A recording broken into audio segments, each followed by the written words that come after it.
10:19 p.m. It helps when you use the right volume. In the East, streaming live on pride48.com. It's time for The Mix. My name is Daniel Brewer. I do not do this show alone. I do it with my best friend, Adam Burns. Adam, how are you this evening? I have too many buttons, dials, screens, iPads, etc., etc. Did your parents ever limit your screen time as a child? No, they didn't. I was encouraged to be on the computer or anything else. I mean, when I was a kid, they were like cathode ray tubes, and it's like they probably should have discouraged me from sitting in front of them. It's probably why I wear glasses to this day. But, hey, it was a different time, right? The 20s were a magical time. Anyway, Adam, I'm doing excellent. Thank you for asking.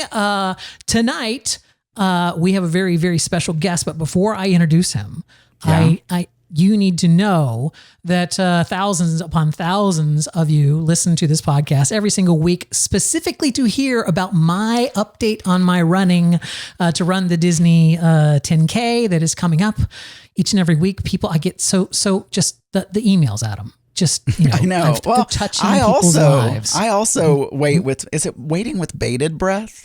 Bated breath, yeah. Yeah. I also. That's by the way, since you're in Arkansas, let me get, that is BATED, not BAIT. I see. So So anyway, Adam, my running update, I was listening to another one of those podcasts. I think it was called Pod is My Co-Pilot. And they were talking about the exact same race that I'm going to run. And that's when it hit me, Adam. That's when it hit me. I said, I need to reach out to the Pod is My Co-Pilot folks and bring someone in, because we have some mutual thing. We've been training together and we can kind of swap notes as getting close to the event that's happening. And so I thought to myself, Adam, who other than the Wheezy Jefferson of Pride 48 should I bring in here? Ladies and gentlemen, it's Taylor the Co-Pilot. Taylor the Co-Pilot. Well, I'm waiting for my real name before I say. It's Taylor the Latte Boy, ladies and gentlemen. Before you say hi, Taylor, I have two questions for Daniel. First of all, is Pod is My Co-Pilot one of those news shows that just started recently? And also, have you emailed them to tell them how you could improve their audio?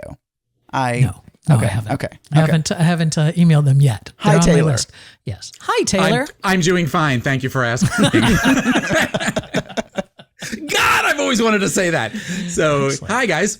Hi. So you are also running in the Monsters, Inc. 10K in April for on Disney. And so we were texting a little bit earlier about some of our running stuff.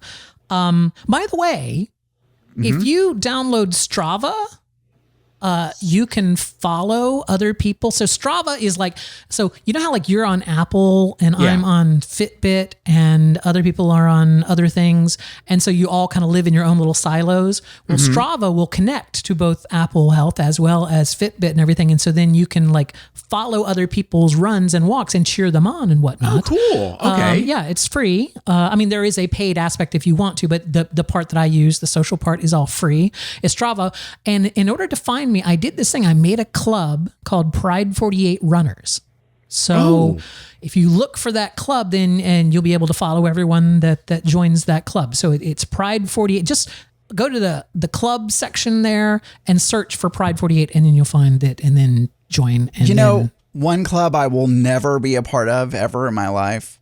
Pride 48 Runners. I cannot imagine a club that I would rather not more not want. What you're saying is that you want to run away. You want to run away from the Runners Club. Right. Words are escaping me tonight. He's overwhelmed by the idea. He's going to go start. They're running away from you. He's starting his own club, the Pride 48 Runners. Oh.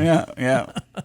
I'll do P90X. I'll do, but I just can't run. I can't run. All right. So when we last left my update here, just so Taylor knows where we're at here, I had been up to 2 minutes running and 1:30 walking. So I was doing those intervals, right? So 2 minutes of running and 1:30 of walking.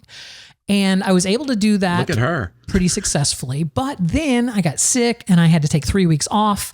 And so I'm getting back into it. So right now I've fallen back down. I'm trying to perfect the 1:30 running, 1:30 walking. So that's where I'm at right now. 1:30 running, 1:30 walking. It gives me about a 13-15 pace, like a 13-minute, 15-second pace per mile. Okay. because I do the interval stuff. And, there's a warm up and a walk down inside there. But yeah, so anyway, well above the 16-minute pace that I need and whatnot. So how about you? Where are you at?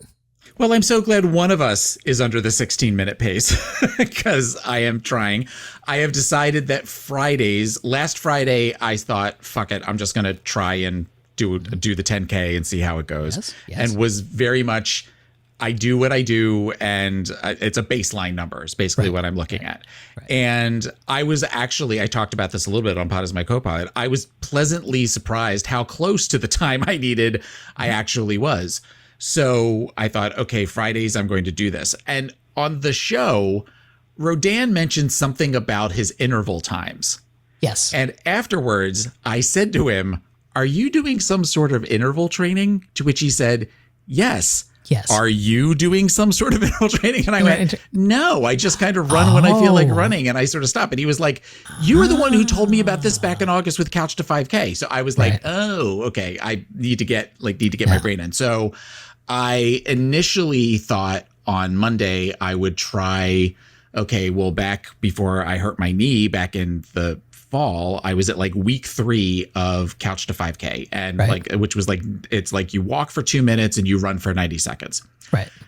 And that was what I can only refer to as a mistake because I can't run for 90 seconds at this point. So a minute and a half is long. Well, because there were times that I would look to, and it was like I had on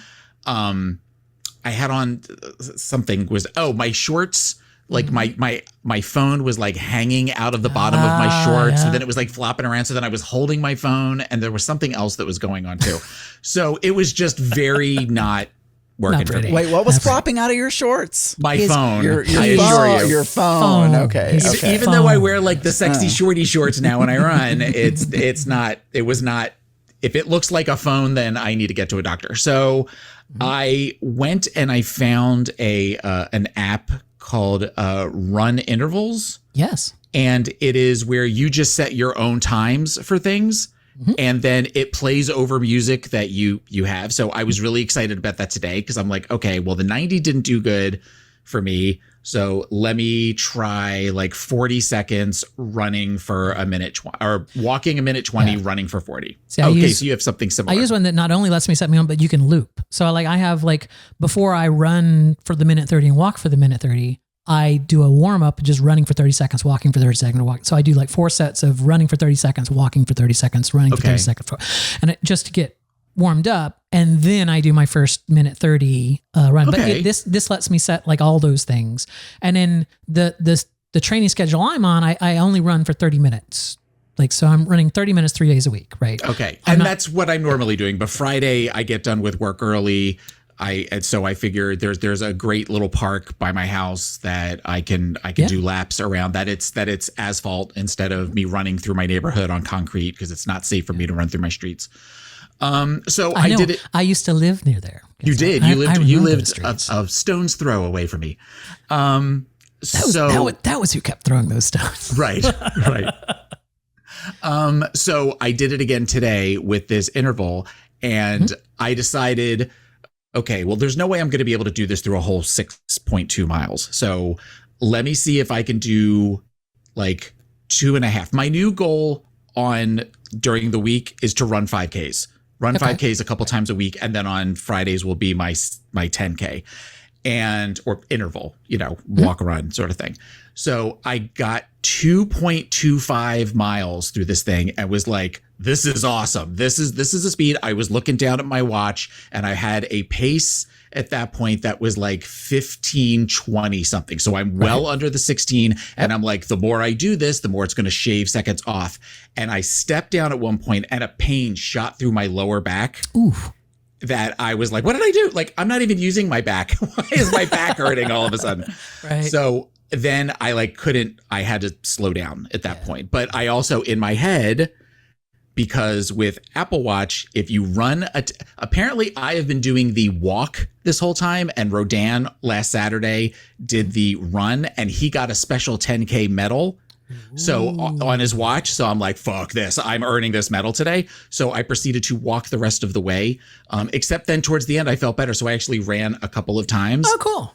So I ended up shaving between the 2 weeks. I shaved about 50 seconds off my complete time. So I look at that as a win. One of the things I've learned from training all these months is it's just little increments. Nothing is dramatic. It's like you don't just suddenly go from never running before, hello, that's me, and running for 2 minutes. Like you just, that I couldn't have conceived of running continuously for 2 minutes 8 months ago. Right.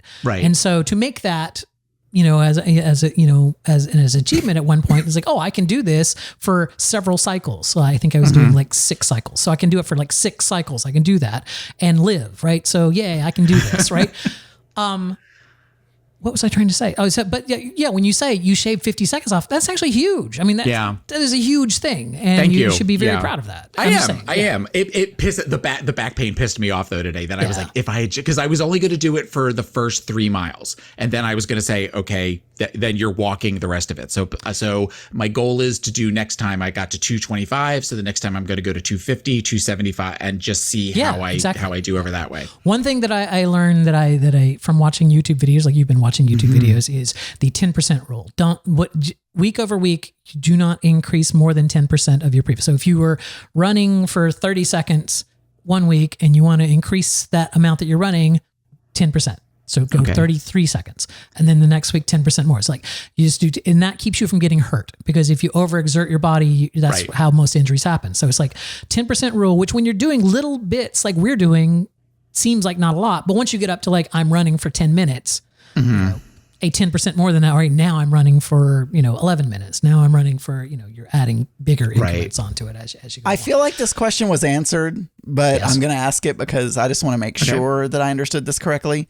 You are running the same thing that Daniel is running in April. Is that a correct statement? Yes. Okay. Yes. The springtime surprise 10K. Right. And now Adam will be there. Adam is coming down to I will be watching from the sidelines.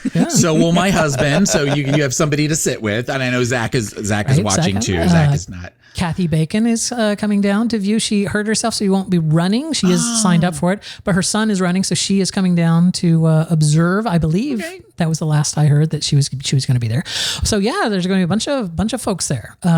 So you and Babalu and Rodan and Darwin, myself and Zach and Adam and Mark and Kathy Bacon, and it's gonna be crazy. That's gonna be really cool. The plan is, because we have the thing where we can like find my iPhone sort of thing on our phone. So I told Babalu, I'm like, I'm going to set it up so that you can watch where I am on the track, so that you can see if they move me over to the buses, if they sweep me. There is that's built into the Run Disney app, because I've seen videos of people who watch the WDW couple on their race videos, because she uses that tracker. Apparently there's a Run Disney app, and if you know the bib number of the runner, it will tell you, what mile number they're on and where they're at and stuff. So that's something that there you go. Now you know that. So there is a Run Disney app? It's either a Run Disney app or a web thing that happens on the race weekend, but on their page, I will find out more for you, but I know that does exist. You will be able to, if you know the bib number, you can track someone. Okay, so can you track and you can track multiple people? Yeah, because on her screen it showed runner one and it was just her husband. But. So when I get swept though, will it suddenly do an X over my, like in the Hunger Games where suddenly like I was pulled and wait. Yeah, so let's explain this. So what Disney does is they require a 16-minute per mile pace, and to enforce that are these very lovely ladies who are known as the balloon ladies. They have balloons, like a bouquet of balloons, and they train all year long to maintain a 16 mile per minute. Are they pace. Elderly women? That would be even worse, wouldn't it? It's like an 80-year-old grandma, two 80-year-old grandmas. I don't remember the exact number, but there are 10 or 12 of them. I mean, they rotate through which ones, because there's multiple races each weekend. So the thing is, though, is those balloons, they call them balloon ladies. And if the balloon ladies pass you, that means that you have dropped behind the required 16-minute You're pace. out. Mm-hmm. And what'll happen is a little bit further up the road, suddenly you'll find a wall of cast members who are gently urging you onto a air-conditioned bus and handing you bottled waters and food and going, "Here, you did your best, slugger. Come on, get in the air conditioner." And you're so brave. Yeah, you're so brave. they spirit you to right behind the porta potties in the finish area, and you could just come like you just went to the porta potty. You already finished the race, but I was taking a dump, and now I'm here with my medal. They give you your medal and everything. So the only thing you don't get is the Disney photo crossing the finish line with your your bib. All right. So I thought to myself, you know what? Taylor is a professional therapist. I am. And you should certainly understand phobias and things like that, and that this is silly to be scared of these balloon ladies, whatever. You're going to do great. You're going to do fine. There's even the corrals have 15 minutes between them. So as long as you're not in the very absolute last corral, you have at minimum another 15 minutes of space between you and the balloon ladies. So it's I think we are in the last corral. So you don't know until closer to race time. So, that's the thing. To review, yeah. I've got him go, so long you're not in the last corral, you've got extra time. And Adam saying, well, they're probably 80-year-old ladies if they pass you. You know, they're never going to pass. So if I get swept, that's where I am asking the bus to roll over me. Right. Now, I am not a therapist, but I am a software engineer, which means, I look for just expedient solutions to problems. And I've decided, Taylor, that once I've tricked you into joining Strava and I can track your routes, I'm just going to show up in your neighborhood with a bunch of balloons and just like slowly walk behind you and just like, keep going. It's honestly, it's not the balloon lady. I mean, I've seen the videos and I honestly, I know that it is 50-50 that I get the balloon ladies assault me. It's not the balloon ladies. It's the shame, Daniel. It's the shame. Yeah. The wall of the literal wall of shame. I am okay with either one. Kind of. I want to earn the medal and not just be handed the medal at the end, but that's, whatever. The thing is that I don't see the balloon ladies. I see the cop at the last one of these that I did that I've talked about on my show that was like literally counting down times until now that was also 10 years ago. So it was very different. And I think she knew how close I was to the end. So I think that was her way of just getting me to the finish line, but it was not, I still have nightmares about it. So it was not the most psychologically or emotionally sound way to do it. I can wear that costume too. All right. It's like, it's fine. I feel like. Do they do this at normal marathons? Or is this a Disney thing? Because I think this is weird. Like I've seen people walking in marathons. Like, oh yeah, grandma, it's fine. Yeah, it depends on whether the race has a minimum time aspect to it. But what I wanted to tell you, Taylor, though, before I lose my thought on this, is even if you're in the last corral, the videos that I watch, it all has to do with when you line up for your corral. Because if you're in the front of your corral, it's a huge difference than if you're in the very back of your, because each corral is several hundred people.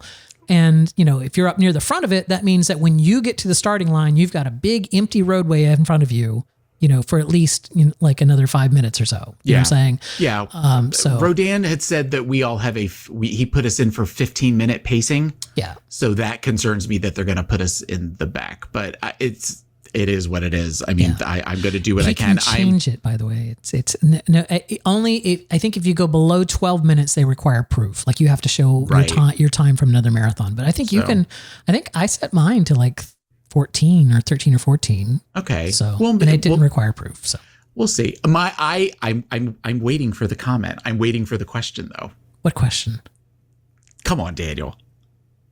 What did I miss? Yeah, okay. So we are going to be running through Epcot. Yes. And you have me on the show. Are you going to be running up Mount Epcot? I was going to ask you have to run up Mount Epcot at some point. Have you run up Mount Epcot? That was when you said to be on the show. I was like, fuck, he's going to ask about Mount Epcot. So. I would like to point you to a recent episode of ours titled "The Arid Peaks of Mount Epcot." You should listen to that show. We talk about you, but Mount Epcot. I know. I heard you say in your show that you were checking out what the route is, and I wanted to point out to you, it's like they actually haven't released this year's route yet, have they? Because they sometimes make minor changes to them. But you saw last year's. I saw last year's just to see what what to kind of expect, and I was surprised how much of it is behind the scenes. Yeah, so, a lot of the yacht club, beach club, dolphin, swan, boardwalk, that whole area back there. Yeah. Before you get them back into Epcot. But I don't know. You've watched YouTube videos on this just like I have, so you see the entertainers along the route, like some of the people that like, do you watch Paging Mr. Morrow? No. So search for him on YouTube. He's a very large man, and he ran. I'm feeling a reading coming. No. This is actually what made me sign up for Run Disney, because it was like he walked it and he had trained for it and everything, and and it was still a real struggle for him, but he accomplished it, and he was like happy that it's a very emotional kind of video, because he accomplishes his goal, and you feel good for him and everything, and you can see the sweat and just like how much he worked for it. And it's like, and that's what made me decide, you know what, fuck this, I need to like get out and move and do stuff. So when I watch the videos of the people that are holding the steady cams and are running everything, it's one of these where I'm like, oh my God, going up that hill, like the on ramp once you get by the parking, the parking things. Yep. I'm sitting there going like, how am I going to do that? And then you watch a guy in a wheelchair that goes through, and then I'm just like, you fat ass, you're complaining about if you're going to be able to walk up this. Okay, no more excuses. I talked about on Potas My Copa, I talked about a show where the guy basically started the episode defeated, and was just like the anti-Taylor as far as I'm concerned, because it was just also negative. And Babalu at one point looked at me and he goes, "Why are you watching this? Turn this off." And I said, because I want to have this picture in my head if I start saying stuff like this, that's not okay. All right. I don't want to be that guy. We can't keep you much longer because you got to get your sleep because you're riding Tron tomorrow. But I want to know, of all the YouTube videos that you watch, have you watched this running in makeup lady?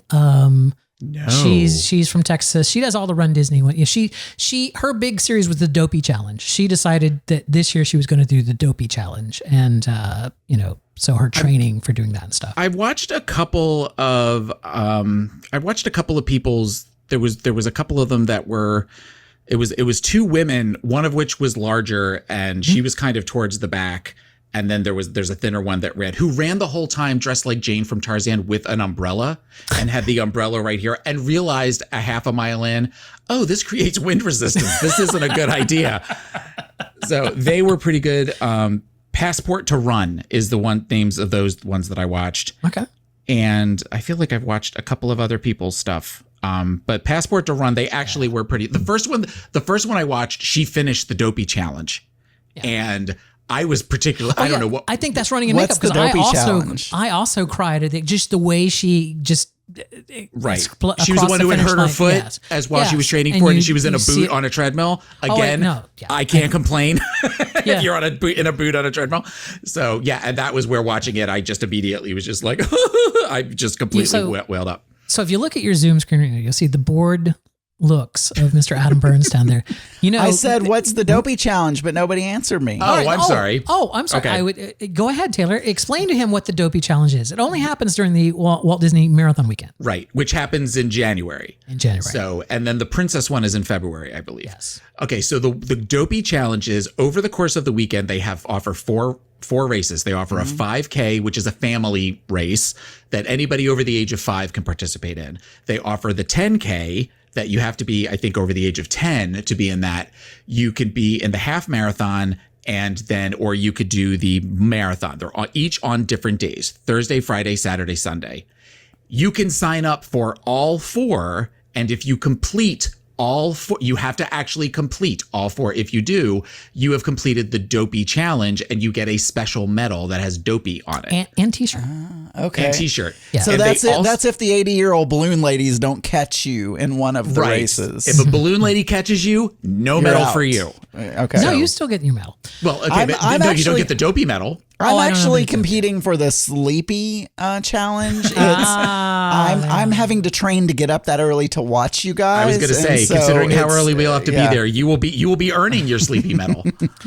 All right, so Adam, I have his Taylor. I have Adam's schedule kind of planned out for the time that he's here. We're running late, so I will talk about that with you offline. I'll let you know which parks we're going to which day. They're going to be there basically Thursday, Friday, Saturday, and fly out Sunday. So we're going to be in the parks 3 days, Thursday, Friday, and Saturday. Mark's going to be working during the day. He'll come join us at night. But so I can tell you which parks we're going to be at and all that. And then you guys can decide if that fits into your plans and everything. I know you're staying in a DVC property, right? Yes, we're staying at DVC, and I believe we have reservations that day for Epcot. The run day? The run day. We'll go back, sleep for a little while, and then come back for Epcot because the goal is to walk around with our medals on because we're those people. So unless I don't earn it, in which case I will not wear it. I've already said, I will hand it to Rodan and say to him, I do not get this until at my local park, I get the time that I need. I need to earn this. All right. Taylor, I love talking about Run Disney stuff because I can't believe I'm actually doing this. I can't believe I'm going to be doing it with people that I know. Yeah. I'm running with my sister, who's 70. So my 70-year-old sister and I are going to be running this. So I'm super excited about it. I'm super hyped that Adam and Mark are coming down for it and everything. So thank you so much for coming on and talking and putting half the chat room to sleep. It's fine, we're the jocks. We're now the jocks of Pride 48. We're the athletes. Yeah, we're bros. The chat room was saying that I look bored. I mean, we're doing video, and what am I saying? Like, I'm not bored, but I didn't have much to add about interval training. I'm not doing interval. So I don't know what I'm supposed to do when I'm on video and, other people are talking, but be engaged with us. Ask questions. You asked about the Dopey Challenge. I did. Right, exactly. I did. Yeah. We didn't hear you and we stampeded right over you, but you said it nonetheless. Anyway, Taylor the Latte Boy, take a moment and tell people where they can find you on the interwebs and, you can find our show at Pod is My Copilot at podismycopilot.com. We have a Facebook page, facebook.com/podismycopilot. I'm available at PIMC Taylor on Instagram and Twitter, though I never tweet. And sometimes I post pictures from my walks and runs on there. So if you want to see a sweaty, getting skinnier bear, then come and check out my Instagram page. Or join Strava, join the Pride 48 runners on Strava, and then you can follow Taylor's runs. Yeah. I'm going to sign up for that now after I have to take the dogs out, but then I'm going to follow up with that. I'm doing a show, so it's fine. Anyway, Taylor, thank you so much for being here. Thanks, we do Taylor. appreciate it. Thanks for having me on. Bye-bye, Taylor. Bye-bye. Bye-bye. Okay. Did we even talk about the Trello before we got here? We didn't. I had one thing that you moved there, and did you have anything else that you put over on the list? All right. I think we're good. I'm going to just briefly. I have two things to talk about that have to do with food. Okay. As you know, during the break that we were taking in February, part of the reason we couldn't do it one week was because Zach and I had gone out for our anniversary. It was our 6th anniversary. So we went to a steakhouse here in Tampa that is world renowned. It's called the Burns Steakhouse. It's been owned by the Burns family for generations. It has the largest private wine cellar in the Southeast United States. It's an institution. Anyone who's ever come to Tampa is like, oh, you must eat at Burns. It's like one of those, like if you're somebody, it's like, oh, you must eat at Burns.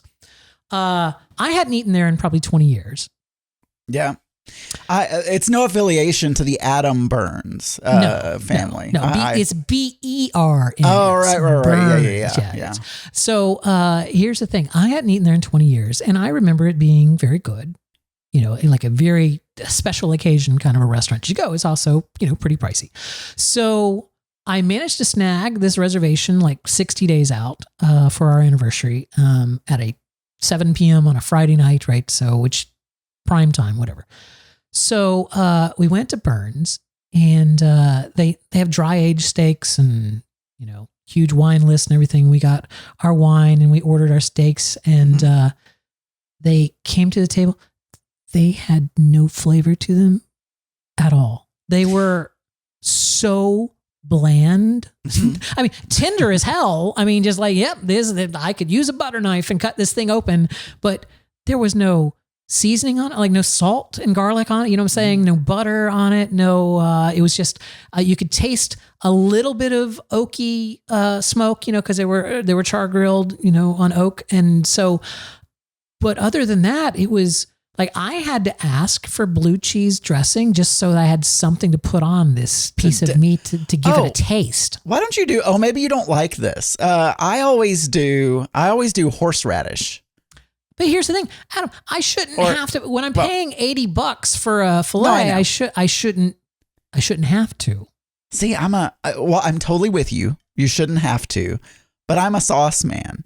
I would be one of those that would ask for A1. Not really. I mean, I don't really use A1, but I always need some sort of, I mean, recently, I guess I've gotten a little bit away from that. I like when I cook steak at home and stuff, I haven't used sauces as much, but I used to always order horseradish sauce or horseradish or whatever because I just wanted something. But yeah, I mean, for an expensive steak, it was just disappointing. It was very disappointing. Burns, and now they've changed. It used to all be a la carte. Now they bring you like a salad and bread, and you get a side with your. It was the shining moment at Burns was they have a dessert room upstairs. So once you can actually just go to the dessert room on your own. But if you're dining there, you get priority to get seated in the dessert. So after your meal, you get up and you go up to the dessert room, and then they seat you separately up there. And they only serve desserts up there. But they also do tableside flambe. So like, bananas Foster, strawberries Romanoff, kind of things. So when you were introducing or when you were saying anything about Zach, did you introduce him as your friend, as your very special friend, or... was he your partner at this restaurant, or how did that go? We were celebrating our 6th anniversary, which the waiter congratulated us. It's our 6th anniversary of being the bestest friends in the whole wide world. You have some. Do you have a cake for that? Do you have a Hallmark card? You have some weird belief that I am somehow ashamed of Zach or something. That makes no sense. Makes no sense, Adam. Was this at the same time? Was this the Tron day or was this a different day? What? For some reason, I'm assuming the steakhouse is like at Disney or near Disney. I guess it's not. No, it was not. Okay. No, it was not Disney. No, this was not near. Had nothing to do with Tron. That was last weekend and whatever. But it was kind of sad that I've had better steak at a Disney restaurant than I had at Burns in Tampa. So it's just oh well. The dessert room though was really good.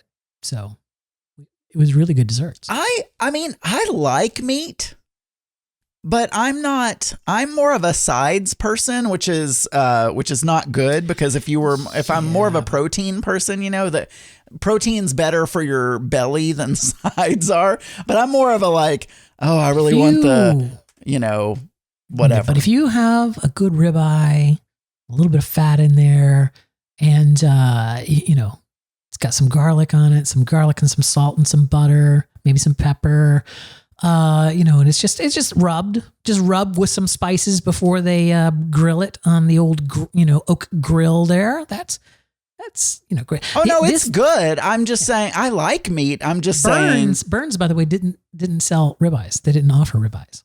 I'm just saying I pick a lot of times when I'm picking a dish at a restaurant, I will pick a dish because of the sides and not because of the actual protein.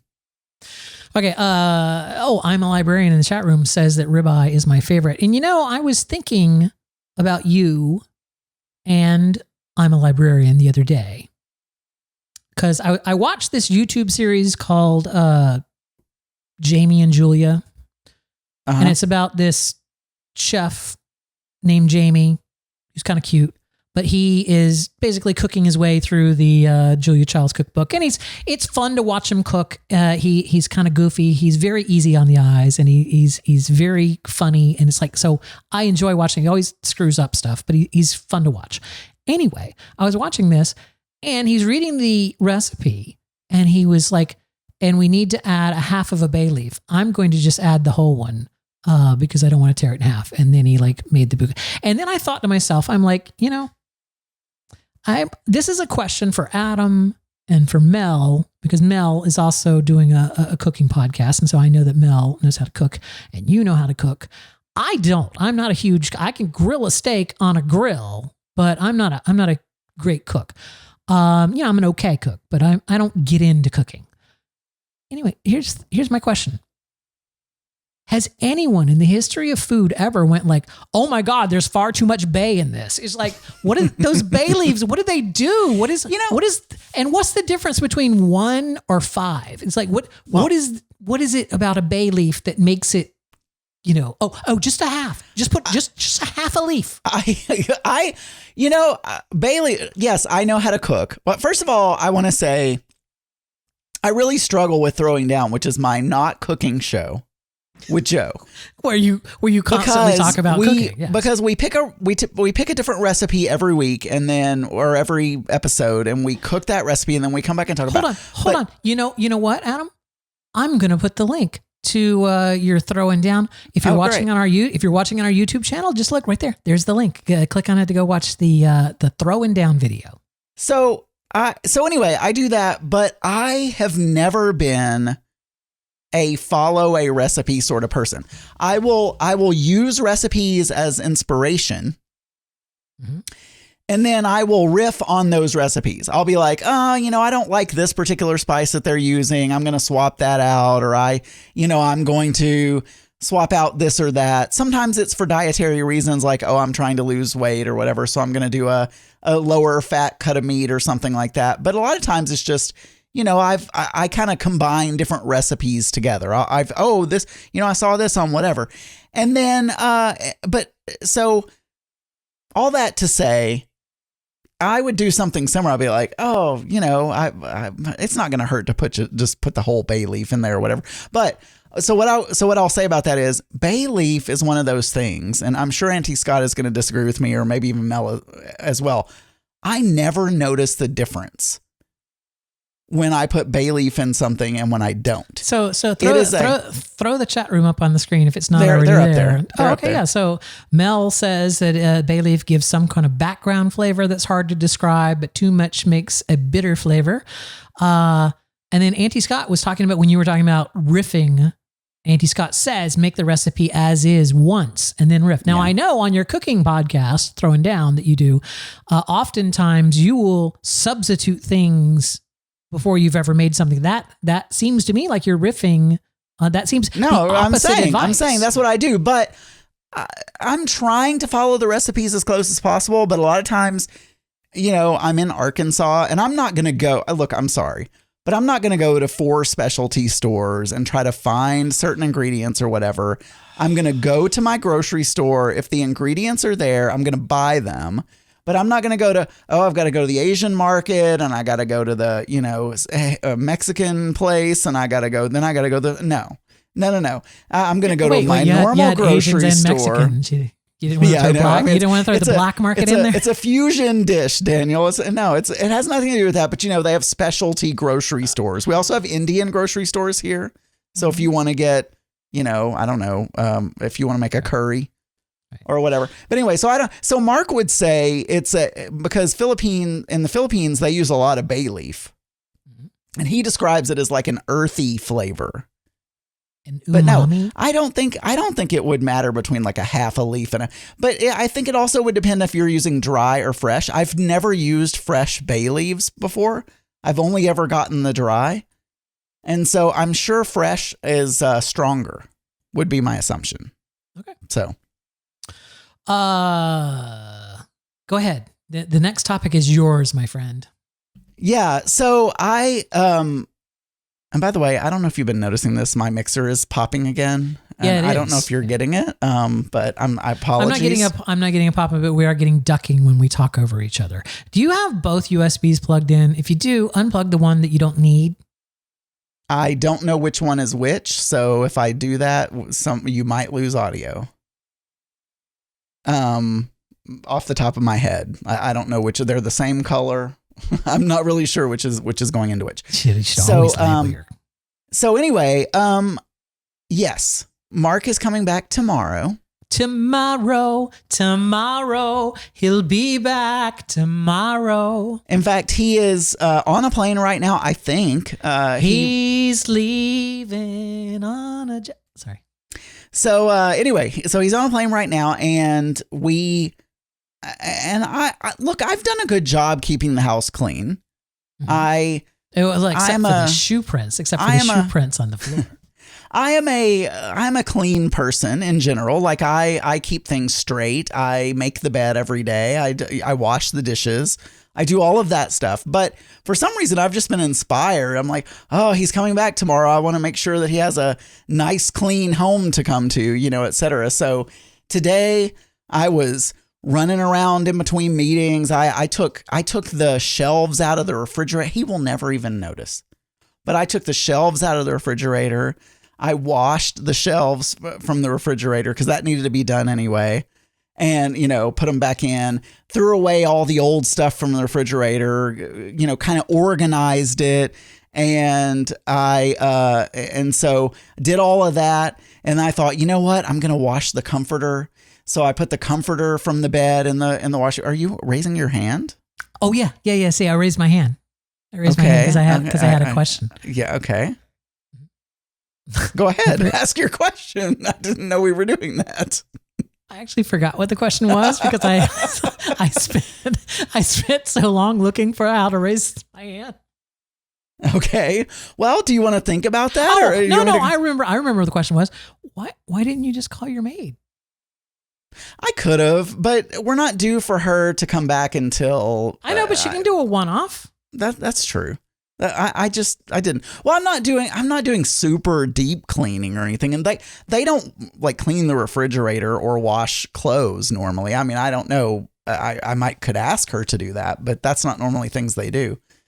So anyway, I've just been running around the house. So in the morning, I still haven't done the floors yet because I'm still walking around with shoes, but he really hates shoe prints on the hardwood floors. Like he really doesn't like that. That is something he will notice. Oh my God. Did we take our shoes off when we were there? Or did we walk around with shoes on? Your guess. It's fine. In fact, I wear, it doesn't bother me. And but I think it's a cultural thing. I don't think Asian people. I'm going to do next year.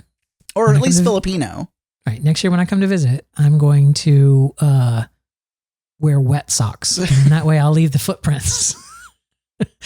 Without the just little footprints. No, so it's I think it's either a Filipino thing or maybe Asian thing in general. Because growing up, we wore our shoes in the house. Like, well, I mean, some people. I mean, in Arkansas, some people are barefoot all the time. But I mean, people who wore shoes, wore their shoes in the house. We didn't take off our shoes when we came in the door. What's that about? I think that's why people are mad at Mr. Beast for giving the shoes to Africa when there's so many people in Arkansas that could use them. Could be. So is the house clean now? So are we're set? I mean, we're ready for Mark? It's partially there. Like I said, I have a couple of things I need to do in the morning, but for the most part, it is clean, and I need to straighten the couch. Just some minor things, but yeah, it's mostly done. But he'll be here at 1. I'm excited. He's been gone for 3 weeks. Yeah. So by the way, I was wrong about the whole Anchor ad thing. We still have the Anchor ad. So I just didn't include it last week because we talked so much about how we didn't have it.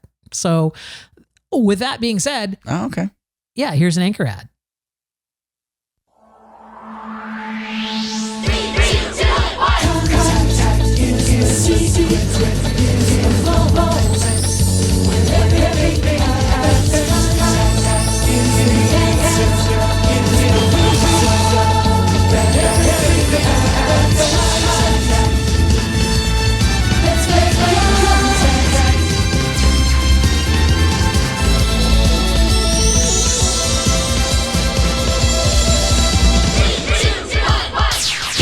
Excellent. It is the contact segment of the show. This is the segment of the show where we read your emails, play your voicemails. Adam, do we have any emails this week?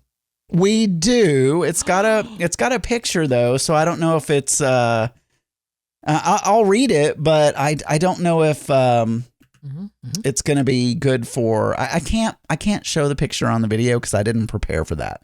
But okay. But anyway, what I can do is read it. So let me look. From Tony. Yes. He says, I'm at work writing this email. I wanted to send a pic of the bottle. Yeah. And I found one online. And then I came across another one that I have to buy. I know. This is an audio podcast, but whatever. You can describe them in great detail. So I have to go find them in order to I believe one of them, that. I believe we were saying something about a butt. Would you make a bottle shaped like a butt? Were we talking about that last week? No. He had bought some hideous mead that they didn't even like because it was in a bottle and it was unclear whether the bottle was shaped like a torso or whether there's a label that had a picture of a man in a torso. So that was the question that we had, right? So I need to find that. What the heck is going on with things today? What's going on with this stuff, Adam?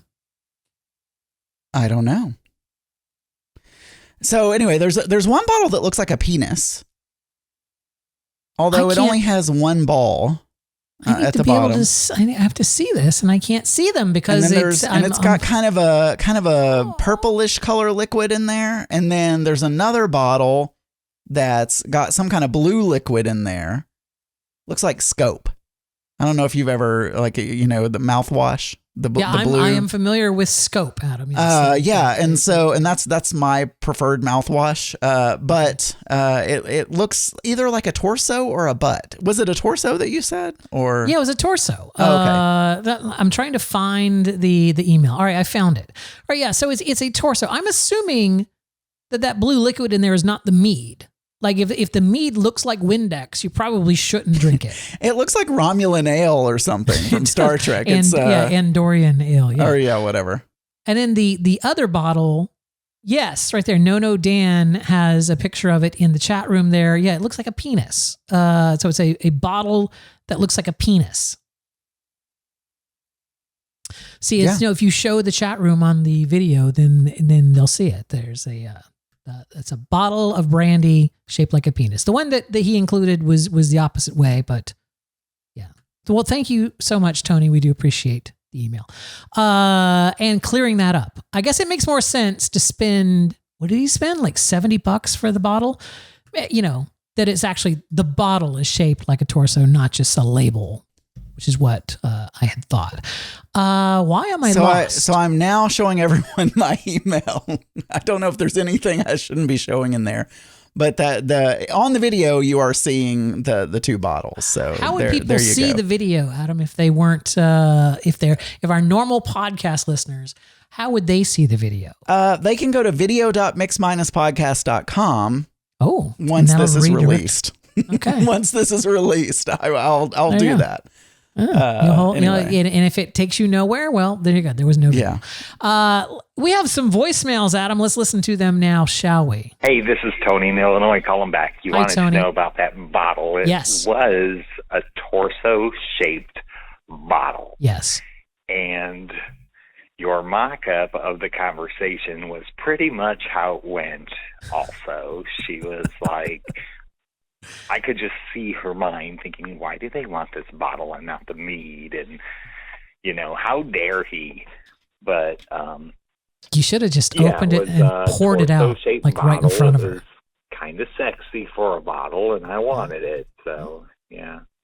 Took it home, poured it out, put some colored water in it, and called it a day. So he's like, look, don't judge my masturbation habits. Just because I masturbate to mead bottles, don't judge me.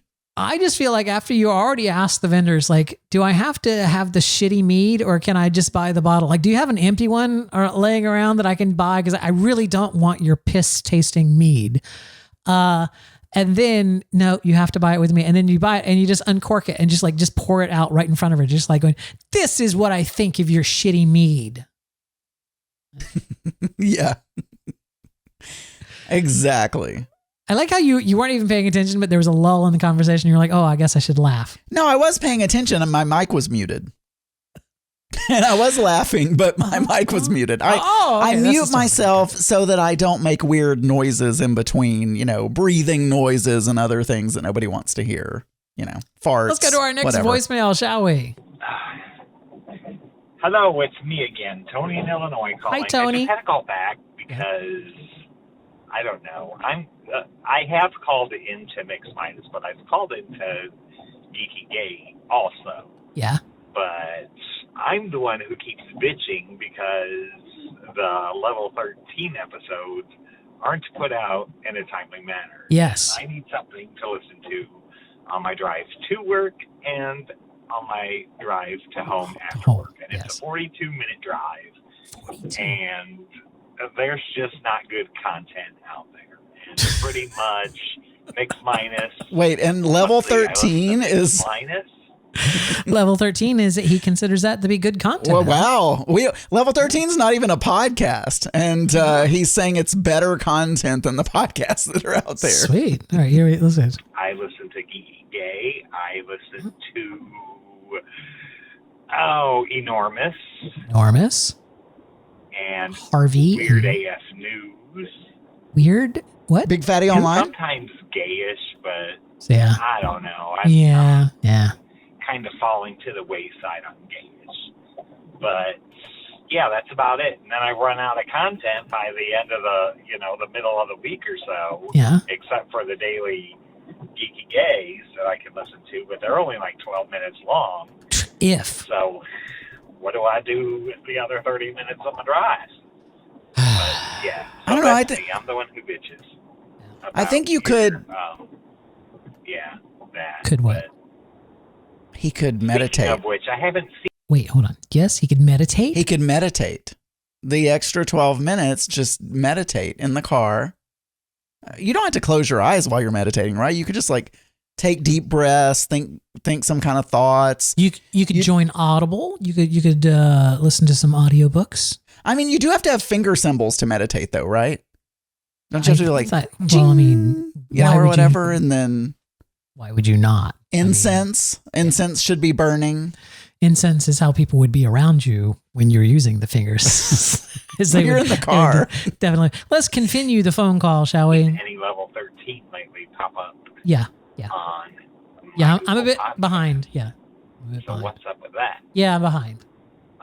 Yeah. It's okay, me. That's it. Hey, I'll talk to you later. I'm the problem. It's me. The problem is, thank you for calling, Tony, by the way. The problem is Daniel wants to edit shit. And so but then he doesn't like to edit. He doesn't enjoy editing. He has other things to do in his life. No, and actually, so you know what?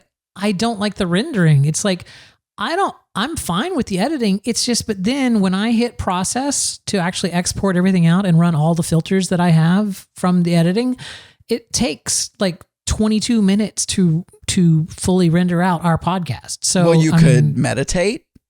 You could, there are things you could do. Unlike Tony in Illinois, I am not at a loss for things to listen to. I listen to the Shuttle Pod show, which I've talked about before. I'm enjoying this new gay podcast called From Everything From Top to Bottom. I am enjoying, they were fighting on this last episode. That made me sad. But what else do I listen to? The Daily Tech News Show. You know what? Here's the thing. Pick out something that you like I like technology or whatever, stuff that you want to keep current on, like maybe politics or technology or some niche that has to do with your job or whatever, and find a podcast that does that.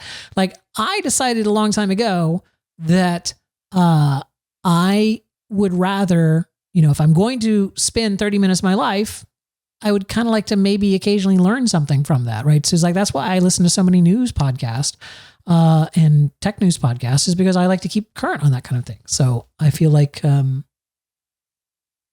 in the chat room, No Dan, we've discussed this many times, but he's saying the Geeky Gay is 30 seconds shorter than on his, because he has his podcatcher set to jump 30 seconds because of my long theme song.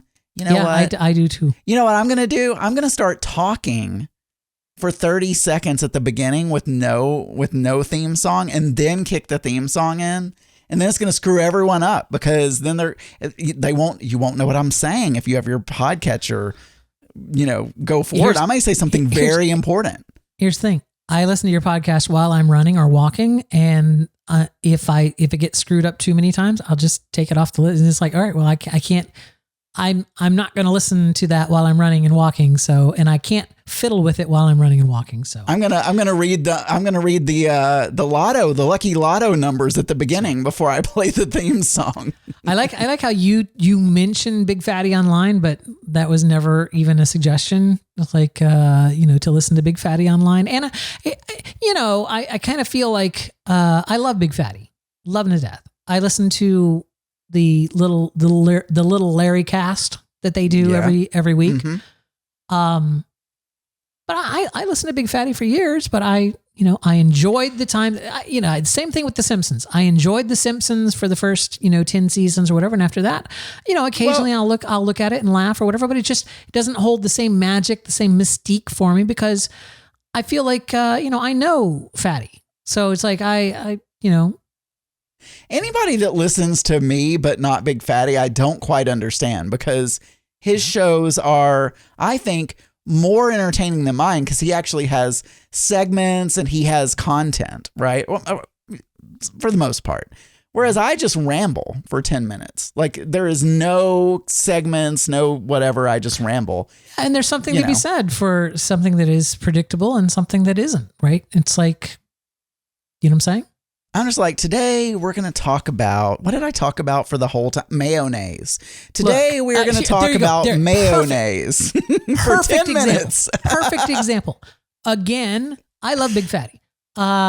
But I know, just like a soap opera, if I were to tune into an episode of Big Fatty right now, I would immediately pick back up on it. And yep, there's Squeaky Kitty. Yep, there is a gentleman caller, or there was some horror event, or there was. It's all kind of going to be in the same milieu, right? But I listen to Geeky Gay. I get a 10-minute dissertation on mayonnaise that was recorded the second time. Like there was a longer rant about mayonnaise that no one ever heard. So it's like, that's the thing that makes Geeky Gay, the magic that it is. Just imagine being the podcaster and having to repeat mayonnaise content a second time because your SD card was full. Imagine that. Imagine. Anyway, do we have more calls, by the way? We certainly do, Adam. Okay. Let's get right to them, shall we? Hey, Adam and Daniel, this is Gary in Portland. I just saw CBS News is reporting that Robert Blake, who was known for Beretta and Lost Highway, has died. He was 89. 89. Anyway, have a good week. I'll look forward to seeing y'all tomorrow night. Yep. Talk to you later. All right. Yes, indeed. Robert Blake did indeed die. Thank you for calling that in. Did you add him to the list, Adam? I did. Do you want to know what we're at? Yeah, sure. Tell me where we're at. $74. 74. Someone is going to win at least $74 in our big drawing that we're going to do this year in June, I think. We're going to do the big drawing and we're going to find out, who's going to win. Yeah, the jackpot. All you have to do to enter is just call in. This is what we're going to do. Somebody's going to win and they're going to say, we don't want it, but give it to Gary. And then they're going to stop listening to our show. Right, exactly. That's what's going to happen. So here's what I'm trying to say. I'm doing it badly because I'm looking at too many screens. Here's the thing. If you want to enter the contest, all you have to do is call in anytime a celebrity dies and report it to us. As long as you didn't cause the death yourself, that's the only real rule, we will consider it to be a valid entry. If we know who the celebrity is and we both agree that it's a valid entry, then you will get added to the drawing. If you're the very first person that has reported that celebrity death, we increase the pot by $1, and we're currently up to $74. So the more celebrities that die, the more money there is in the pot. Amen. All right, let's get to this next phone call, shall we? I believe this is our last phone call, Adam. Our last Robert Blake dead. Yes. Bacon, whatever. Wow, that was super fast. I feel like there was another call. I don't. You feel like there was another call? I don't listen to the phone calls, but I do read the transcripts on some of them, and I feel like there was a call from Bacon Bits that we did not get to. Well, I went in and looked at my mail and I didn't have, You know, I won't know because they're all going to show red. Let's see. I'm going to go here and... The first one I've got is Tony. I know. Here it is, right? This one that came in 9 hours ago at 2:14 p.m. Eastern time on March 10th. Starts with 6:05. But here, I'll just play it, Adam. Here's a voicemail. Let's listen to it. Hi, Daniel. Yes. Robert Blake dead. Yes. In cold blood. Yes. My mom didn't tell me to say that part. I'm so funny on my own. Anyways, it's Sydney. Bye, Adam. Woodhaven. Yeah, you're supposed to stop. You're supposed to stop. I break all the rules. That's why I talk after I say Woodhaven. Oh, she's a rebel. She's a rebel. Period. It's a rebel without a phone. Bye, Sydney. Not the dog, the other Sydney. That's just, right. Just to clarify. Affectionately known as Bacon Bits, but yeah, Robert Blake. Do you think she actually knows who Robert Blake was? Like, I don't really know who Robert Blake is. I'm just taking you guys' word that this is a famous person because I think I've heard the name, but I'm not really sure. I'm barely. Even looking at pictures of him, I still don't know who he is. He's an old man. Adam, as you know, I'm obsessed with stupid YouTube shows, and recently I've been on this documentary binge. There's several documentary channels on YouTube, and I've been watching. We put 12-year-old boys in a house by themselves for a week, with cameras everywhere. And can I interrupt you for a second? Sure. Is this the next topic? Yeah. I don't think you ended the contact segment. Oh my God. You're absolutely correct. How could I possibly do that? Here, I'll end it now. 3, 2, 1. Contact. Something didn't feel right in the universe. So I know. That's weird. Anyway, I'm obsessed with these stupid YouTube shows and like the Shuttlepod show, and which I'm enjoying quite a bit. I stumbled across this one because I kept seeing clips of it on TikTok, and it's called Support Court. Support Court with Judge Vonda B. Right. So, and it's a YouTube only not show. Divorce court. No, it's support court. And every single case that is on Support Court has to do with one party petitioning the other for child support, or to increase the child support, or to restructure their child support. It's all about child support. And those are the only cases that she takes. Okay. Here's the thing. We're getting yelled at by Kathy Bacon in the chat room, who's just like, she knows who Robert Blake was. She said his Netflix show title in her message. He had a Netflix show? We didn't know. I don't know. I don't even know who this is.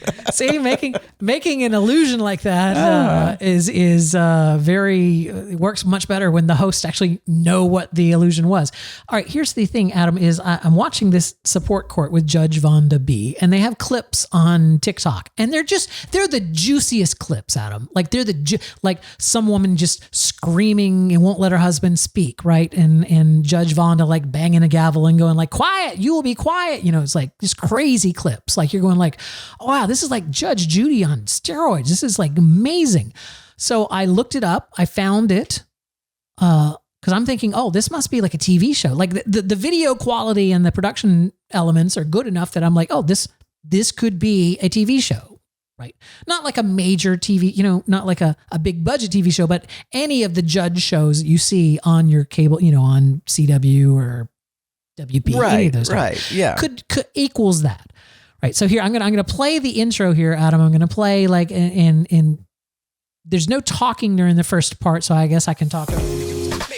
So it's like it's very slick graphics here for the Support Court. The judge walking in slow motion in black and white, and she's getting sassy to the camera, and then here's the logo. And now we have the bailiff. All rise for Support Court with Judge Vonda B. Judge's case number JVB2002, Miller case. All right. You're welcome. So now we got the judge sitting down. We got the plaintiffs that are sitting down here. Miss Miller, is it Miss or Mrs.? Mrs. Miller, you brought this case before the court. What is going on? This is my future daughter-in-law. Baby mama. Okay. Future daughter-in-law. And Tracy. So Tracy leaves the kids with me, and didn't come back to check on the kids, haven't done anything, just dropped them off and took off and expects me to take care of the Just children. dropped them off? She didn't drop food off. She didn't leave any clothes. She didn't do anything. Tracy says she works all the time. That's what she tells me. Okay. That's where she is. So she hasn't done anything with the kids. Okay. And they're small kids. They're 3 and 4. I'm trying to deal with a 3 and 4-year-old while she runs around and does whatever Tracy decides she wants to do. Okay. Is her name Tracy? Yes, Tracy. Tracy, I guess is what it is. It's Tracy, Judge. Okay. It's not that hard. It's just Tracy. Oh, okay. So special. All right. So I'm like going, this is great. And then I thought back about that podcast that I listened to, that murder mystery podcast that I thought was so amazing. And then I later found out, oh, it was staged. It was all staged. It was like a radio theater production, right? It wasn't, none of it was real. Anyway, this internet show, this Judge Vondaby with all these production elements and everything, those are all actors. They take actual court cases and then they hire actors to recreate the drama in the courtroom and spice it up a bit, right? So it's like it's based on some real case or whatever. It's like, but I watched probably a good 2 or 3 episodes of this before I realized it's like, hey, this is fake. This is horrible. So I've been bamboozled again, Adam. I was bamboozled by the murder mystery podcast. Now I've been bamboozled by Support Court with Vondaby. And now she's not making any more videos because it's very unclear. Oh no, she got elected. That's what she got elected to. She's an actual judge yes. now or something, isn't she? And so now, she's no longer doing the YouTube channel and everything. But no longer doing the YouTubes. It's just like, can you imagine? That's going to be your judge? Now, is it Tracy? Is it? Oh, no, that's not. Sorry, I did something on the video that doesn't look right, so I'll just switch back to us. Well, we just won't do that then. We won't right, do that. And that was it. That was it. That was the Support Court with Judge Vondaby. Wow. I've never been a big fan of watching those. Sorry, go ahead. I've never been a big fan of I really like the law, and I like watching shows, drama, like legal show, like what's the one that we watch? The Good Wife? The lady. The Good Wife. Lady. So I like watching that, and I loved it when I was on a jury, but I've never liked things like Judge Judy and Judge Wapner and like all of that. So I don't know. That's the other thing I know from Judge Judy is she pounds her watch. She does that meme. Don't pee on my leg and tell me it's raining. All right, let's do this.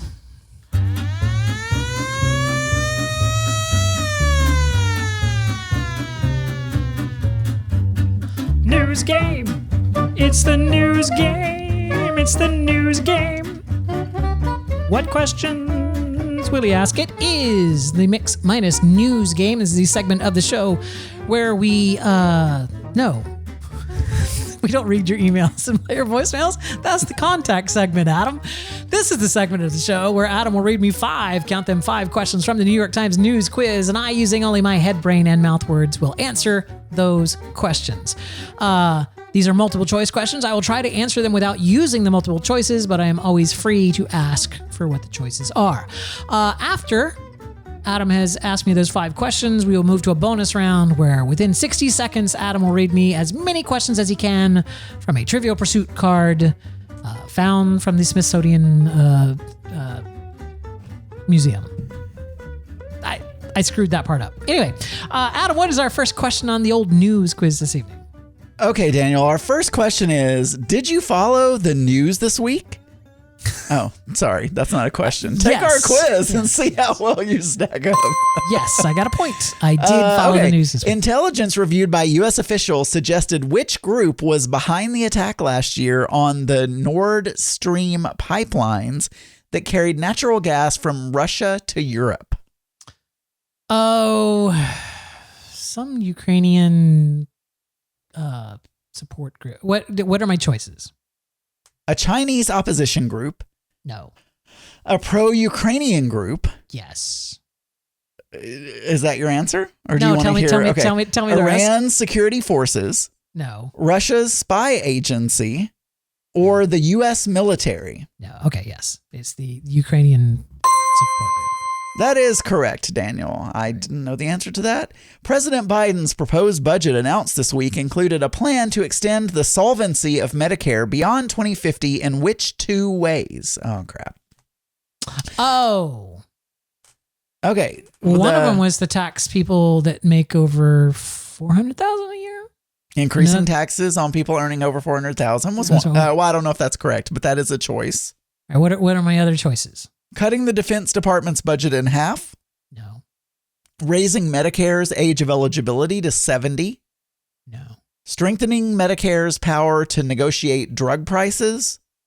Or taxing corporations' carbon emissions.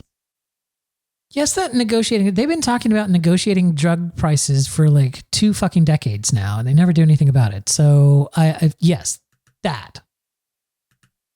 That is correct. Correct. Look at that. How many? I'm sorry. Was that 3 questions? How many? Remind me again. How many out of 3 have I gotten correct? Well, that was 2 questions, but maybe it should count for 3 since there were 2 answers, and you like to give yourself extra points. So maybe we should just say that was 3. Yeah, we're going to do that. Okay, number 4. Right. Number 4. The penultimate question. Alex Murdaugh, a prominent South Carolinian lawyer from a powerful family, was found guilty of killing his wife and son. He was. What sentence did he receive? He got life, but it was. Did you see how he got convicted? Like his whole defense was that he wasn't there when they died. Like, I was in another state. I wasn't. I couldn't have killed them. I was nobody there. His kid had posted a snap on Snapchat, and on that snap, like 10 minutes before he died, and on that snap you could hear his father's voice, like right behind you, like his father was speaking. And he was like, oh yeah, this kid that you killed basically convicted you with his snap. Wow. That is correct. I don't know if I did that, but that is correct. It is life in prison. Life in prison. Saved by the Snapchat. It's the final question. After severing ties with the rapper Ye over anti-Semitic comments. Yes. Adidas was left with lots of unsold Yeezy sneakers and sportswear. How much is the merchandise worth? Have you seen these Yeezys? Yeah, Mark has a pair. It's like, it looks like someone tried to 3D print a shoe. You know what I'm saying? It's like they look stupid. They look stupid. Mark has a pair of solid white ones. They're not quite as crazy looking as some of them, but he has a pair of I think they're Yeezys. I believe they are. All right. So the question is how much money their inventory's worth. Is that what I'm understanding? Yeah, I can give you choices. Yeah, give me my choices. 10 million, 75 million, 500 million, 1.3 billion, or 50 billion. I feel like, all right, so 50 billion's right out because, I mean, Twitter only costs 44 billion. So it's like, oh, this is a warehouse of shoes. We'll just buy Twitter. So no, it's not 50 billion. I feel like it was a lot. So I'm going to go with, there was no just 1 billion, right? 1.3 billion. All right, we'll go with the 1.3. Is that the closest to 1 billion? It is. All right, yes, 1.3 billion.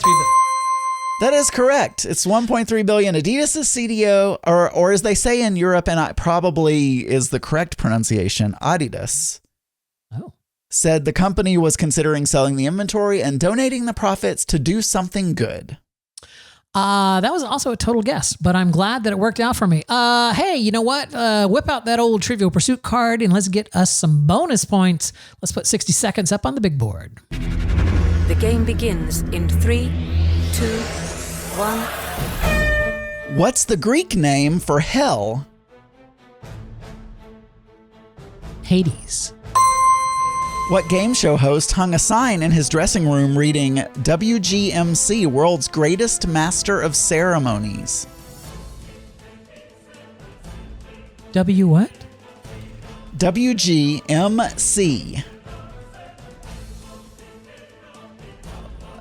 Walter Gothic? Bob Barker. What southern state's first ever interracial marriage occurred on August 2nd, 1970? What states? What state? Alabama. Mississippi. What Greek first told the world that everything was made from combinations of air, earth, fire, and water? Aristotle. Correct. What's the most common word in the English language that begins with the letter C? Oh, cat. No, I have no idea. It's can. Can. Time is up. I cannot finish the questions, but you actually did. You actually did finish the question, but there are 6, and I only could read 5. Oh well, there you go. That you know what, Adam? When you add that to the you already, got 2 by the way. I got 2 right. When you add that to the 5 that I got right earlier, that makes 7 out of 5, Adam. That is. Oh, let's see if I do my math correctly. That is that's more than 100%, Adam. That is. Well, there you go. It's not because that is not a rule, but sure. It is, as the kids would say, really, really good. That's, I watch the TikTok, so I know that. I know really, that's really good shoe. Good really, shoe. Really, really good.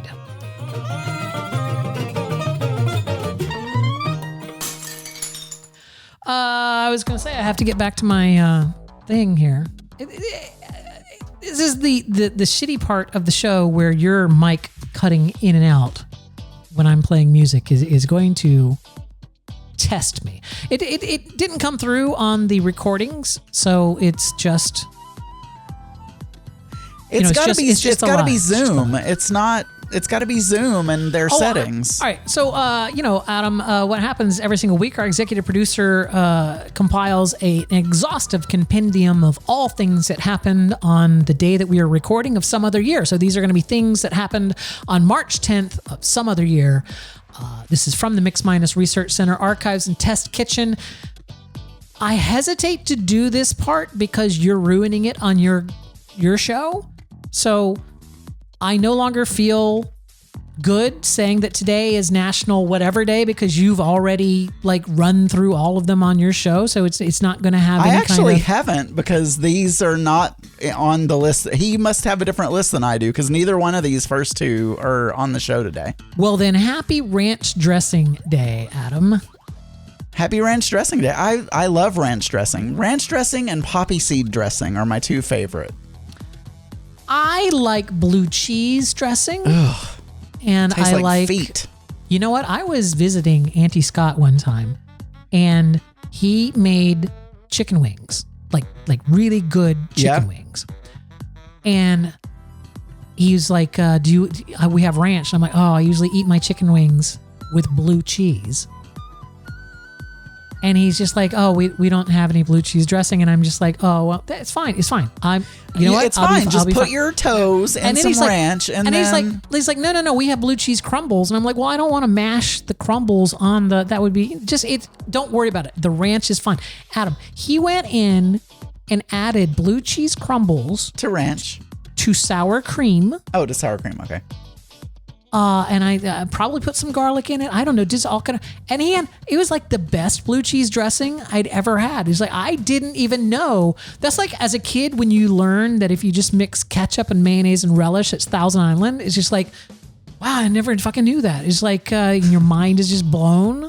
I feel like you could put blue cheese crumbles in ranch dressing, and it would be a decent blue cheese as well. Because I think blue cheese dressing is basically ranch with blue cheese in it.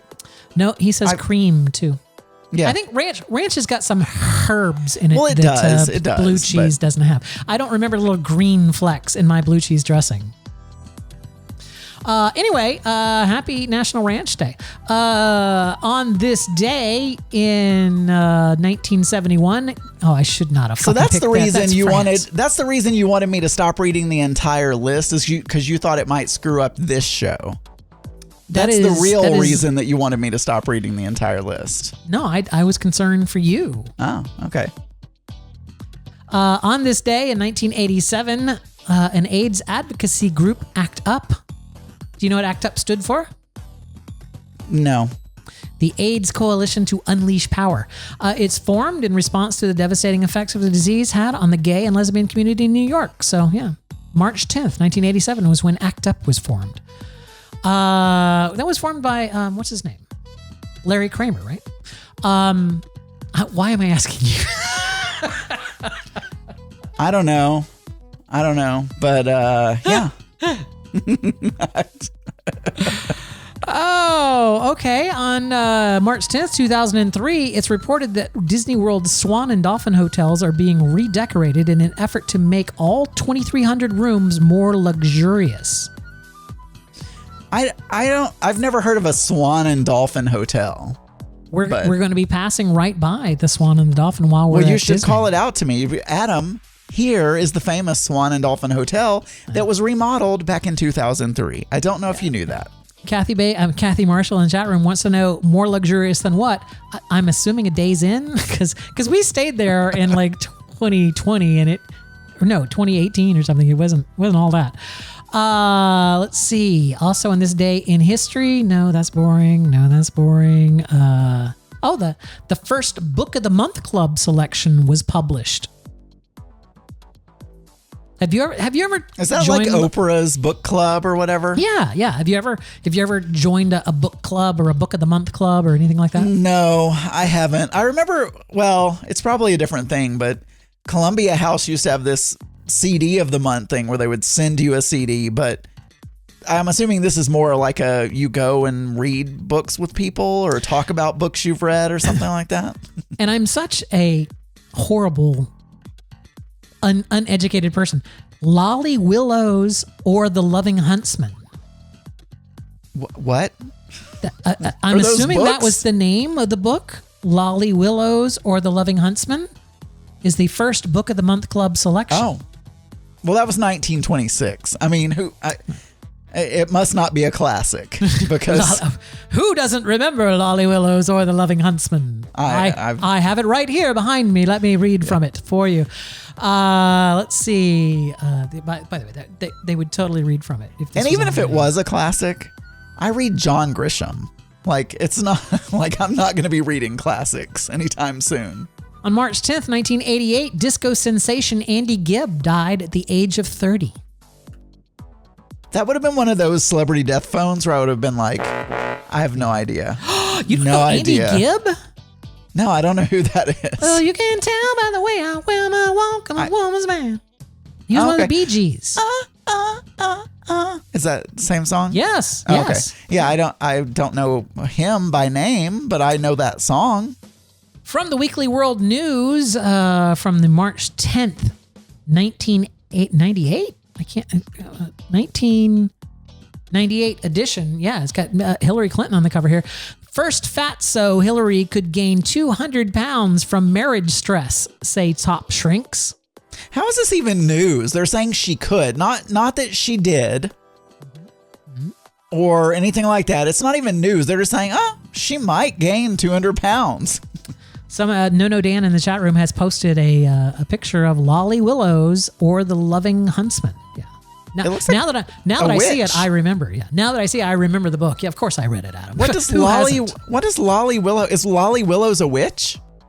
You would think, but Adam, here's the thing: Lolly Willows was like Buffy the Vampire Slayer. She like hunted witches.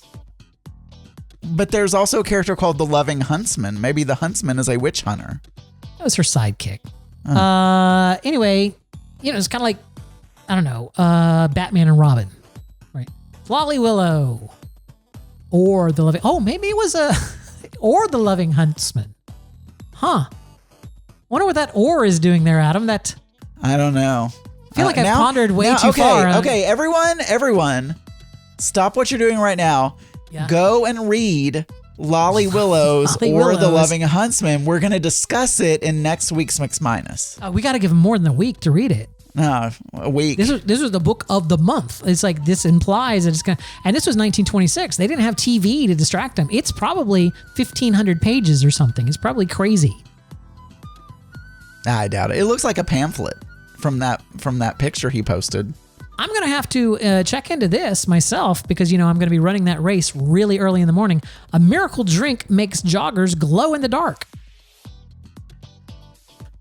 I don't think you want to draw too much attention to yourself because those balloon ladies. I think you want to be as inconspicuous as possible. 1 8-ounce glass of Jog Bright will keep runners glowing in the dark for 5 hours, said scientist Dr. Jason Keehee, inventor of the miracle beverage. It's like, it's just plutonium. It's just plutonium. Yeah, it's just like, yeah, it'll light you up for 5 hours. You'll die right after, but Isn't that how Putin kills people? With plutonium. Plutonium or palladium or something, or polonium. It's polonium. No, polonium was that was used in Iron Man. No, that was that was palladium. I think polonium is what Putin like puts in people's drink, if he wants to kill them. It is something. I feel like it is. I don't know. We could probably look it up. Adam, hundreds, if not thousands of people have their birthday on March 10th every year. We'd like to say happy birthday to a select few of them. Knowing our executive producer, it will be primarily the shirtless ones. Happy birthday, Bad Bunny. You've turned 29. Happy birthday, Robin Thicke. You've turned 46. John Hamm has turned 52. And Chuck Norris has turned 83. Because you stopped doing the movies of the week, he's stopped including them now. Yeah. Bad Bunny is actually naked in that photo, which I'm not mad about. And it looks like Robin Thicke is actually also naked. It could. Yeah, it could be. Yeah. Anyone else on the list that you want to call Olivia out? Wilde is 39. Mm-hmm. Carrie Underwood is 40. Shannon Miller, I believe the former ice skater, 46. No idea. And a bunch of other people. Jasmine Guy turned 61. Sharon Stone turned 64.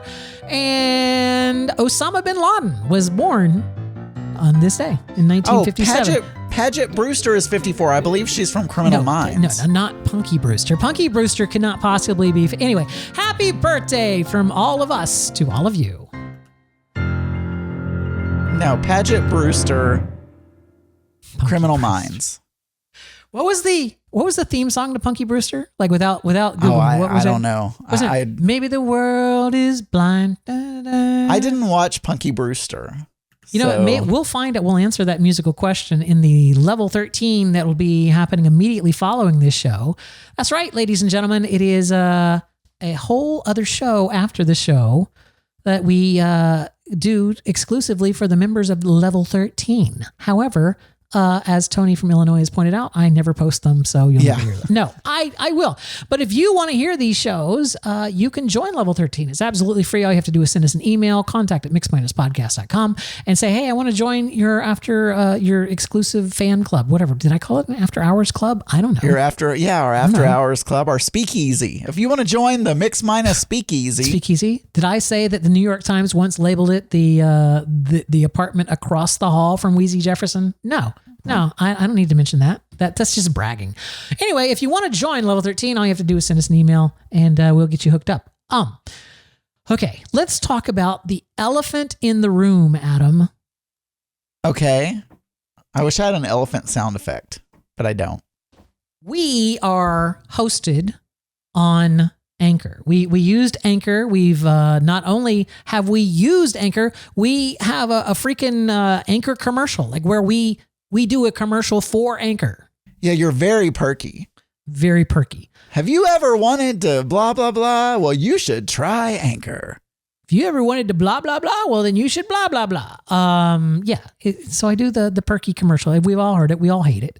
But here's the thing. I go this because I put out an episode of my other podcast, Don't Do Disney Without Us. Since you raked me over the coals for not having an episode, I did an episode. I went to go post it on Anchor.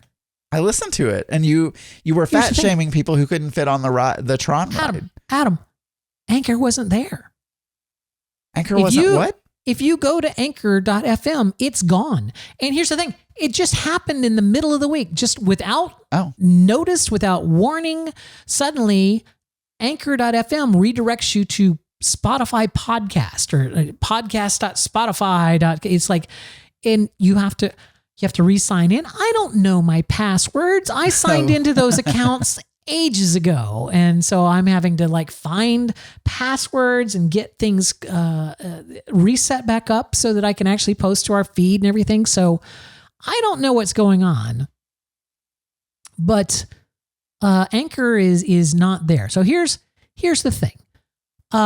Well, you posted a show last week. So, you mean it happened after you posted the show? No, it happened after I posted the show for this show. Between the time I posted the show for posted it for this show and posted it for Don't Do Disney, it had changed. It was just that without quick. us. Just boom.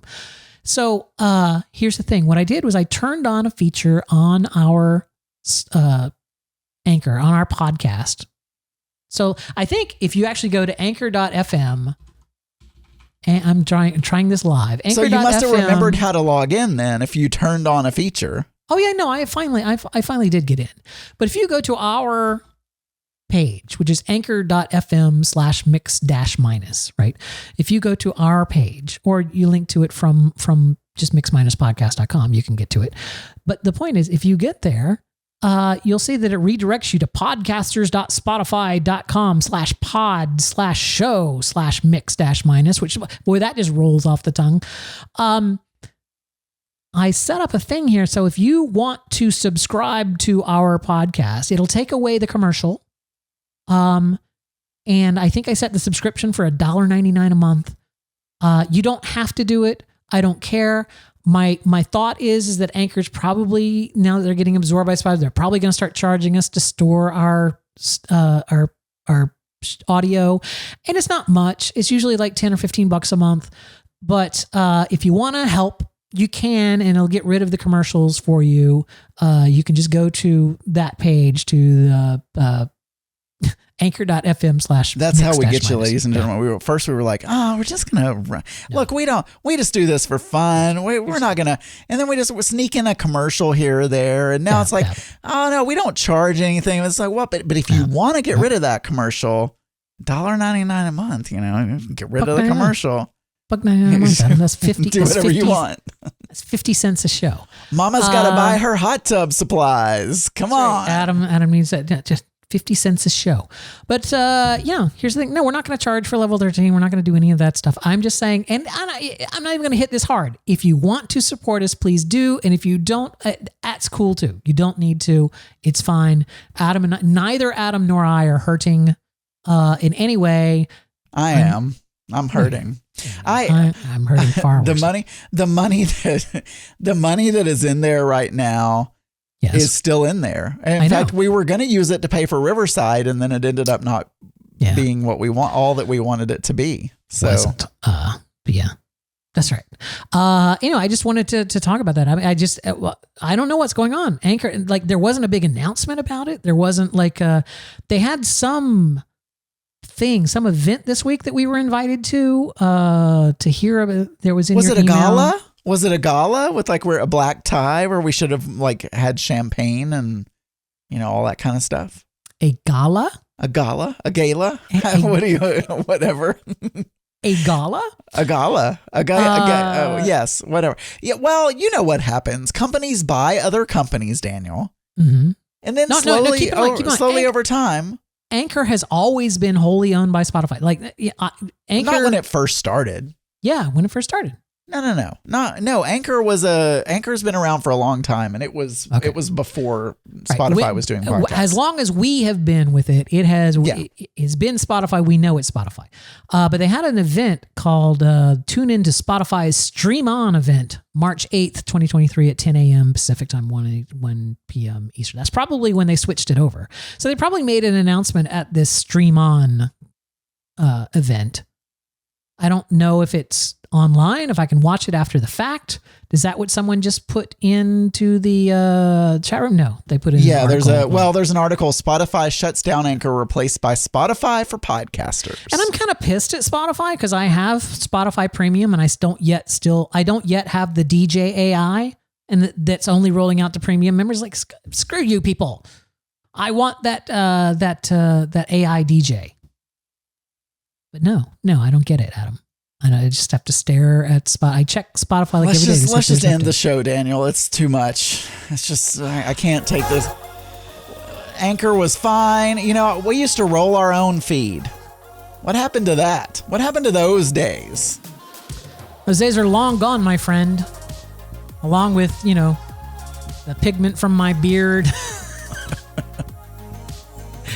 and the stubble from your face. You could add it. You could add it back like Jay Leno, where he just keeps a little skunk white line and Hey, if you want to send us an email, you can do so. The email address is contact@mix-podcast.com. You can also leave a voicemail. 707-61-DEATH is the phone number. 707-61-DEATH. Or you can go to voicemail.mix-podcast.com on your phone, on your browser, and basically leave a higher quality voicemail if you so choose. I think we're here next week, right? Yeah, we're here next week. I'm here. It's the 17th. Are you here? 17th, 11 days before my birthday, Adam. I may be late. We'll have to talk about it, but I'll be here. Okay, let's talk about it. Like Rhett and Link.